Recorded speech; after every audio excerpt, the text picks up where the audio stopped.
अनि चाखी हेर्ने कस्तो भएछ जान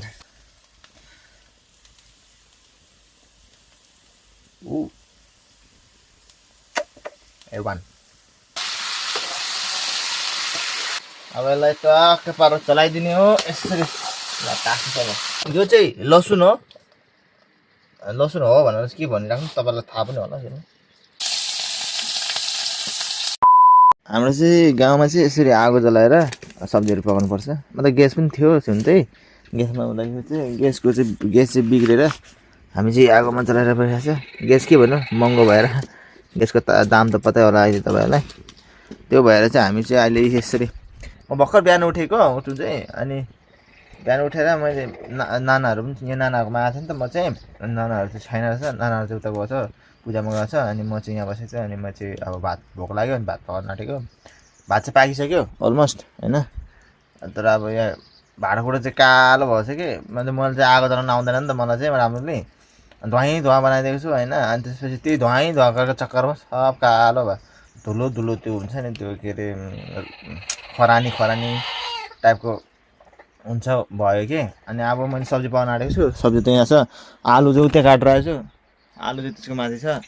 अब यो आलु काटिसकेपछि यो चाहिँ आँटा कुकु अनि आलु काटिसकेपछि आलु चाहिँ काटिसकेपछि सबै तयार छ अब तेल चाहिँ हालेर टक्कै तेल हाल्ने होइन तेल हालेपछि फ्राई गर्ने त्यो फ्राई गरेर त्यही खाने हो अनि अरू काम त छैन फेरि सुत्ने हो आफू के गर्ने होइन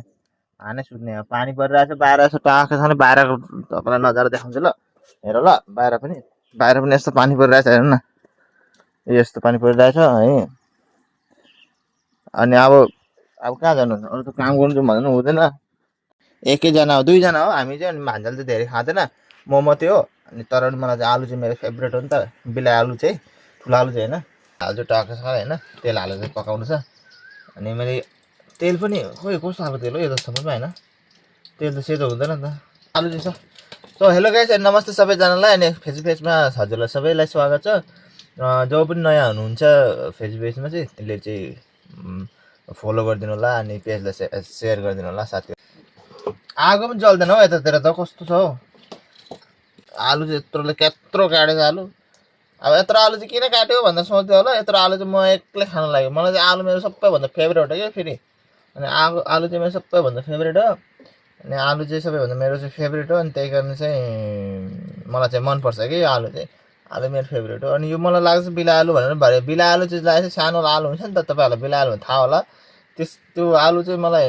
सबैभन्दा फेभरेट हो त्यो बिलाइ आलु भनेर काटेको थियो अनि बहिनीलाई बोलाएको थिएँ बिलाइ आलु हो यो भाइ सरी बहिनी हो भनेर सोद्धाखेरि चाहिँ अनि यो त